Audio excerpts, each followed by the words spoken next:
ഭരണവിരുദ്ധ വികാരം തിരിച്ചടിയായില്ലെന്ന CPM-ന്റെയും ഭരണവിരുദ്ധ വികാരം ഉണ്ടായിട്ടുണ്ടെന്ന CPI-യുടെയും വിലയിരുത്തലുകൾക്കിടെ ഇന്ന് ഇടതുമുന്നണി യോഗം ചേരുകയാണ്. തെരഞ്ഞെടുപ്പ് ഫലം വിലയിരുത്തുന്നതിനാണ് യോഗം. ശബരിമല സ്വർണ്ണക്കൊള്ള തെരഞ്ഞെടുപ്പിലുണ്ടാക്കിയ ആഘാതം, ന്യൂനപക്ഷ വോട്ടുകളുടെ ഏകീകരണം എന്നിവ സംബന്ധിച്ചും CPM-നും CPI-ക്കും വ്യത്യസ്തമായ അഭിപ്രായമുണ്ട്. ഇത് മുന്നണി യോഗത്തിൽ പ്രതിഫലിക്കും. തിരിച്ചടി മറികടക്കാനുള്ള വഴികളും യോഗം ചർച്ച ചെയ്യും. രാവിലെ 10:00-ക്കാണ് തിരുവനന്തപുരത്ത് യോഗം. വി അരുൺ ഏറ്റവും പുതിയ വിവരങ്ങളുമായി ചേരുകയാണ്. അരുണ്, ഇതിപ്പോൾ മുന്നണിക്കുള്ളിൽ തന്നെ അഭിപ്രായ വ്യത്യാസമാണ്. ഇടതുമുന്നണി എന്ന് പറയുമ്പോഴും രണ്ടും തരത്തിലേക്കാണ് കാര്യങ്ങൾ പോകുന്നത്. വളരെ കൃത്യമായി തന്നെ CPI ചില കാര്യങ്ങൾ ചൂണ്ടിക്കാട്ടുന്നുണ്ട്. അത് അതേ ആർജവത്തോടു കൂടി LDF-ലും ആവർത്തിക്കുമോ അവർ?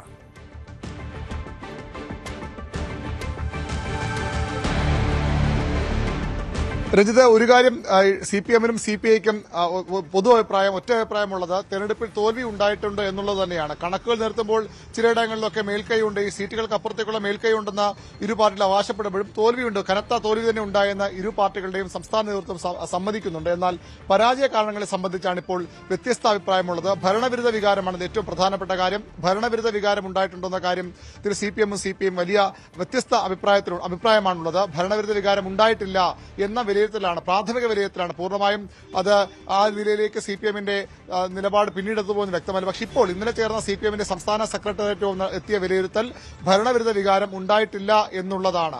അങ്ങനെ ഭരണവിരുദ്ധ വികാരം ഉണ്ടായെന്ന് സമ്മതിച്ചാൽ നിയമസഭാ തെരഞ്ഞെടുപ്പിലേക്ക് പോകുമ്പോൾ അത് കൂടുതൽ തിരിച്ചടിയാകുമെന്ന ആശങ്കയാണ് നേതൃത്വത്തിനെന്ന് വേണം മനസ്സിലാക്കാൻ. പക്ഷേ CPI ആ നിലപാടിനെ പൂർണ്ണമായും തള്ളിക്കളയുന്നു. ഭരണവിരുദ്ധ വികാരം ഏറിയും കുറഞ്ഞും ഉണ്ടായിട്ടുണ്ട് എന്ന് തന്നെയാണ് CPI-യുടെ സംസ്ഥാന സെക്രട്ടേറിയറ്റും സംസ്ഥാന എക്സിക്യൂട്ടീവും ഇന്നലെ വിലയിരുത്തിയത്. അത് തിരിച്ചറിഞ്ഞ് തിരുത്തി മുന്നോട്ട് പോയില്ലെങ്കിൽ കാര്യങ്ങൾ കൂടുതൽ കുഴപ്പത്തിലാകുമെന്ന മുന്നറിയിപ്പും CPI നൽകുന്നു. ഇന്ന് മുന്നണി യോഗം വരുമ്പോൾ ഈ വിഷയത്തിൽ വിശദമായ ചർച്ച ഉണ്ടാകാനുള്ള സാധ്യതയുണ്ട്. മറ്റൊരു കാര്യമുള്ളത് ശബരിമല സ്വർണ്ണക്കൊള്ള എത്രത്തോളം തെരഞ്ഞെടുപ്പിനെ ബാധിച്ചു എന്ന കാര്യമാണ്.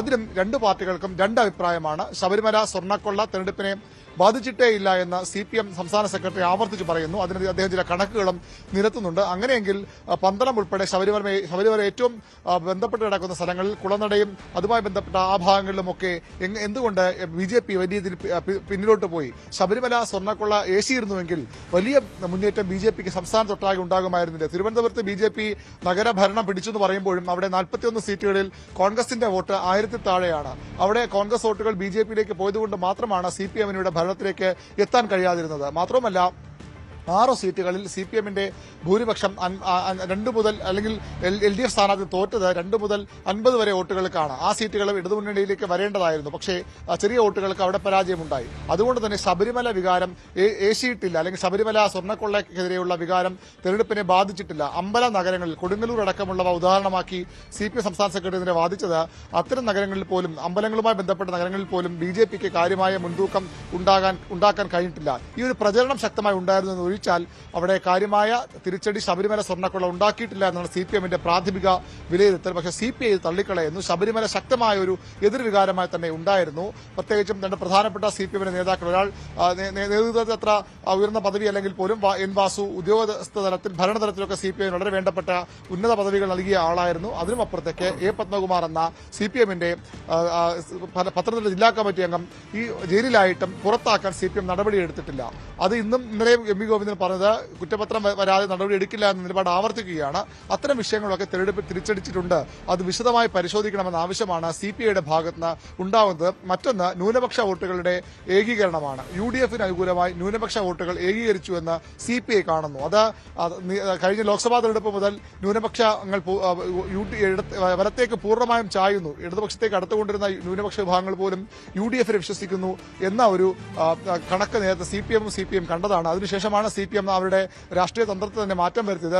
തങ്ങളുടെ അടിസ്ഥാന വോട്ടായ ഭൂരിപക്ഷ വോട്ടുകൾ പരമാവധി സമാഹരിക്കാനുള്ള ശ്രമങ്ങൾ ആരംഭിച്ചത്. അവിടെയും പിഴച്ചു. ഭൂരിപക്ഷ വോട്ടുകൾ പരമാവധി ആകർഷിക്കാൻ ശ്രമിക്കുമ്പോഴും ന്യൂനപക്ഷങ്ങളെ കൂടുതൽ അകറ്റുന്നതായി CPM-ന്റെ ഇടതുമുന്നണിയുടെ നീക്കങ്ങളെന്ന വിലയിരുത്തലാണ് CPI-ക്കുള്ളത്. പ്രത്യേകിച്ചും അവിടെ SNDP യോഗം ജനറൽ സെക്രട്ടറി വെള്ളാപ്പള്ളി നടേശന്റെ ന്യൂനപക്ഷ വിരുദ്ധ, മുസ്ലിം വിരുദ്ധ പ്രസ്താവനകൾ പോലും തിരിച്ചടിയായി. മാത്രമല്ല വെള്ളാപ്പള്ളിയോടുള്ള CPM-ന്റെ മുഖ്യമന്ത്രിയുടെ സമീപനവും ഈ തിരിച്ചടിക്ക് ആഘാതം കൂട്ടി, ആക്കം കൂട്ടി എന്ന വിലയിരുത്തലാണ് CPI-ക്കുള്ളത്. അതും CPM ഈ ഘട്ടത്തിൽ അംഗീകരിക്കുന്നില്ല. CPM സംസ്ഥാന സെക്രട്ടറി ചോദിച്ചത് ന്യൂനപക്ഷ വോട്ടുകൾ വിരുദ്ധമായെങ്കിൽ എതിരായെങ്കിൽ എങ്ങനെ മലപ്പുറത്ത് 10 ലക്ഷം വോട്ടുകൾ മുന്നണി കിട്ടിയെന്ന ചോദ്യമാണ് CPM മുന്നോട്ട് വയ്ക്കുന്നത്. അങ്ങനെ ഈ 3 പ്രധാനപ്പെട്ട ഘടകങ്ങളിൽ ഇരു പാർട്ടികളും തമ്മിൽ കടുത്ത ഭിന്നതയുണ്ട്, അഭിപ്രായ വ്യത്യാസമുണ്ട്. അത് ഇന്നത്തെ ഇടതുമുന്നണി യോഗത്തിൽ പ്രതിഫലിക്കുമോ എന്നാണ് അറിയേണ്ടത്. CPMന്റെ നിലപാടല്ല ഈ 3 കാര്യങ്ങളിലും CPIക്കുള്ളത്. ആ കാര്യങ്ങൾ അവർ ഇന്നത്തെ യോഗത്തിലും അവതരിപ്പിക്കും. മറ്റു ഘടകകക്ഷികൾക്കും സ്വാഭാവികമായി അവരുടേതായ അഭിപ്രായങ്ങളുണ്ടാകും.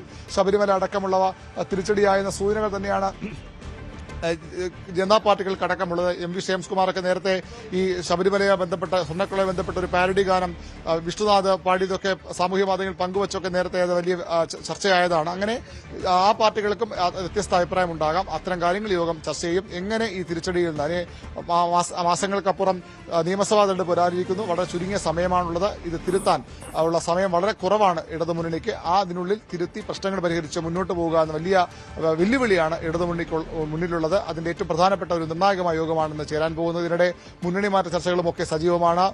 UDF വിപുലീകരിക്കുമെന്ന കോൺഗ്രസ് നേതാക്കളുമൊക്കെ ലീഗ് നേതാക്കളുമൊക്കെ പറയുന്നുണ്ട്. അങ്ങനെയെങ്കിൽ അവർ ലക്ഷ്യമിടുന്നത് MV ശ്രേംസ്കുമാറിന്റെ പാർട്ടിയും അതുപോലെ തന്നെ കേരള കോൺഗ്രസ് എമ്മിനെയുമാണ്. അവർ രണ്ടുപേരും ഇപ്പോൾ ആ സാധ്യതകൾ തള്ളിക്കളഞ്ഞുവെങ്കിൽ പോലും അത്തരം ചർച്ചകളും സജീവമാണ്. ഏതായാലും വളരെ നിർണായകമായ മുന്നണി യോഗം വളരെ വെല്ലുവിളികൾ നിറഞ്ഞ രാഷ്ട്രീയ സാഹചര്യത്തിൽ ഇന്ന് 10:30 AK സെന്ററിൽ ആരംഭിക്കും. അരുണ, ഇന്നലെ ഈ CPIയുടെ വിമർശനം അത് ഒരുപക്ഷെ യാഥാർത്ഥ്യത്തോട് ചേർന്ന് നിൽക്കുന്നതാവാം. ശബരിമല സ്വർണ്ണക്കടത്തുമായി ബന്ധപ്പെട്ട് ഉണ്ടായ വലിയ പ്രചാരണം, ഒപ്പം ഈ ഭരണവിരുദ്ധ വികാരമൊക്കെ ബാധിച്ചിട്ടുണ്ട്. പക്ഷെ അതെന്തുകൊണ്ടാണ് MV ഗോവിന്ദൻ മാസ്റ്റർക്ക് മനസ്സിലാകാത്തത് എന്നൊരു ചോദ്യം വരുന്നുണ്ടല്ലോ. അപ്പോഴും എന്താണ് പ്രശ്നം? തോറ്റിട്ടില്ല എന്ന തരത്തിൽ അദ്ദേഹം ചില കാര്യങ്ങൾ പറയുന്നു. കാര്യമായ തോൽവിയില്ല എന്ന് പറയുന്നു. അടിത്തറ ഇളകിയില്ല എന്ന് പറയുന്നു. ഒപ്പം 3ാം പിണറായി സർക്കാർ അധികാരത്തിൽ വരുമെന്ന് പറയുന്നു. എന്ത് ആത്മവിശ്വാസത്തിന്റെ പുറത്താണ് ഇങ്ങനെയൊരു പ്രസ്താവന അദ്ദേഹത്തിന്റെ ഭാഗത്തുനിന്നുണ്ടാകുന്നത്? വോട്ട് കണക്കാണ് MV ഗോവിന്ദന്റെ അത്തരമൊരു നിലപാടിന്, അത്തരമൊരു വിലയിരുത്തലിന്, വിശകലനത്തിന് അടിസ്ഥാനം.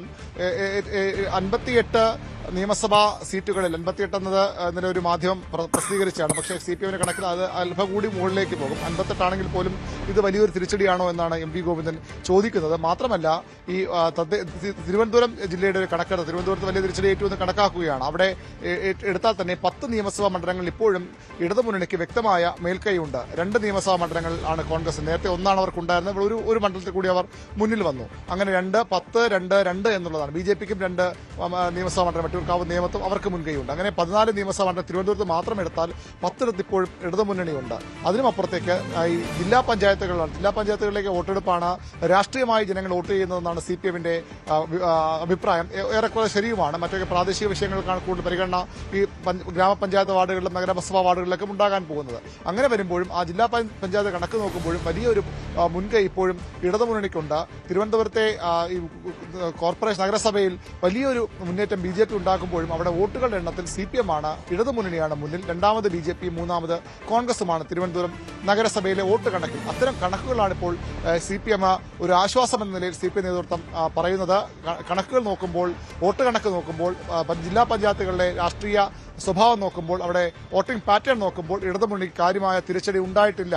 അത് മധ്യ കേരളത്തിലും മലപ്പുറത്തുമാണ് ഒരു തിരിച്ചടി ഉണ്ടായതായി CPM അത് വളരെ ഏറ്റവും പ്രധാനപ്പെട്ട ഒരു കാര്യം അതാണ്. മധ്യ കേരളത്തിലും മലപ്പുറത്തുമാണ് തിരിച്ചടി ഉണ്ടായതായി CPM വലിയ തിരിച്ചടി ഉണ്ടായി കണക്കാക്കുന്നത്. അവിടെ പ്രത്യേക പരിശോധന നടത്തുമെന്ന് CPM വ്യക്തമാക്കുന്നുണ്ട്. മധ്യ കേരളം നമുക്കറിയാം കേരള കോൺഗ്രസ് എമ്മിന്റെ ശക്തി കേന്ദ്രമാണ്. അവിടെ ഉണ്ടായതുകൊണ്ടാണ് 2020 വലിയ നേട്ടം ഇടതുമുന്നണിക്ക് ലഭിച്ചത്. പക്ഷേ അവർ ഇപ്പോൾ ഉണ്ടായിട്ടും അവിടെ വലിയ തിരിച്ചടി ഉണ്ടാകുന്നു. അത് പ്രത്യേകം CPM പരിശോധിക്കും, ഇടതുമുന്നണി പരിശോധിക്കും. മലപ്പുറത്ത് ഒരു ക്ലീൻ സ്വീപ്പിന് സമാനമായ ഒരു അവസ്ഥയിലേക്ക് UDF അവിടെ വലിയ വിജയമുണ്ടാക്കുന്നു. അതിലും പ്രത്യേക പരിശോധന 10 ലക്ഷം വോട്ടിന്റെ കണക്ക് പറയുമ്പോഴും അവിടെ പരാജയമുണ്ടായി, വലിയ തിരിച്ചടിയുണ്ടായി CPM സമ്മതിക്കുന്നു. തിരുവനന്തപുരത്തെ വോട്ട് കണക്ക് നേരത്തെ പറഞ്ഞതാണ്. സമാനമായി തന്നെയാണ് കൊല്ലത്തും നഗരമേഖലകളിലാണ് വലിയ തിരിച്ചടി CPMനുണ്ടായത്. പക്ഷേ ഗ്രാമീണ മേഖലകളിലും ജില്ലാ പഞ്ചായത്തിലുമൊക്കെ അത്ര ഒരു തിരിച്ചടി ഉണ്ടായിട്ടില്ല എന്ന കണക്കാണ് CPM നേതൃത്വത്തിന് മുൻപാകെ ഉള്ളത്. അതിന് കാരണമായി അവർ ചൂണ്ടിക്കാട്ടുന്ന ഈ കണക്കുകൾ തന്നെയാണ്. നഗരസഭയിൽ വലിയ തിരിച്ചടി ഉണ്ടായി. അതുകൊണ്ട് തന്നെ അത്തരം കണക്കുകൾ കൂടി പരിശോധിച്ചുകൊണ്ടുള്ള തിരുത്തലിലാകും CPM പോവുക. പക്ഷേ മുന്നണി യോഗത്തിൽ വരുമ്പോൾ സ്വാഭാവികമായും ഇത്തരം പ്രശ്നങ്ങളുണ്ട്. എന്തുകൊണ്ട് ഈ ഭരണവിരുദ്ധ വികാരം ഇത്രയധികം ഉണ്ടെന്ന് CPI പറയുമ്പോഴും പൊതുജനങ്ങൾക്ക്, സാമാന്യ ബോധമുള്ളവർക്കൊക്കെ അത് ഒരു ഭരണവിരുദ്ധ വികാരം ഉണ്ടായതുകൊണ്ടാണല്ലോ ഇങ്ങനെ തിരിച്ചടി ഉണ്ടാകേണ്ടത്. കാരണം സർക്കാർ വലിയ ക്ഷേമ പ്രവർത്തനങ്ങൾ പ്രഖ്യാപിച്ചിരുന്നു, ക്ഷേമ പദ്ധതികൾ പ്രഖ്യാപിച്ചിരുന്നു. അതൊക്കെ ഉണ്ടായിട്ടും അതിനൊക്കെ മറികടന്നുള്ള ഒരു തിരിച്ചടിയുണ്ടായെങ്കിൽ അതിന് എന്താണ് കാരണം? ന്യൂനപക്ഷ വോട്ടുകളുടെ ഏകീകരണം UDF-ന് അനുകൂലമായി ഉണ്ടായിട്ടില്ല എന്ന് CPM പറയുന്നു. ശബരിമല സ്വർണ്ണക്കൊള്ള ചർച്ചയായിട്ടില്ല, അല്ലെങ്കിൽ അത് തിരിച്ചടിയായിട്ടില്ല എന്ന് CPM പറയുന്നു. അതുപോലെ തന്നെ ഭരണവിരുദ്ധ വികാരവുമില്ല. പിന്നെ എന്തുകൊണ്ടാണ് ഇത്ര വലിയൊരു പരാജയം, ചരിത്രത്തിലില്ലാത്ത വിധമുള്ളൊരു പരാജയത്തിലേക്ക് സംസ്ഥാനത്തെ ഇടതുമുന്നണി, അതും തദ്ദേശ സ്ഥാപന തെരഞ്ഞെടുപ്പിൽ പോയെന്ന ചോദ്യമാണ് മുന്നണി നേതൃത്വത്തിന് മുൻപായി ഉള്ളത്. അതിനുള്ള ഉത്തരം തേടുകയാണ് ഇന്നത്തെ യോഗത്തിന്റെ പ്രധാന ലക്ഷ്യം. അവിടെ CPM-ന്റെയും CPI-യുടെയും അഭിപ്രായങ്ങൾ ചർച്ചയ്ക്ക് വരും.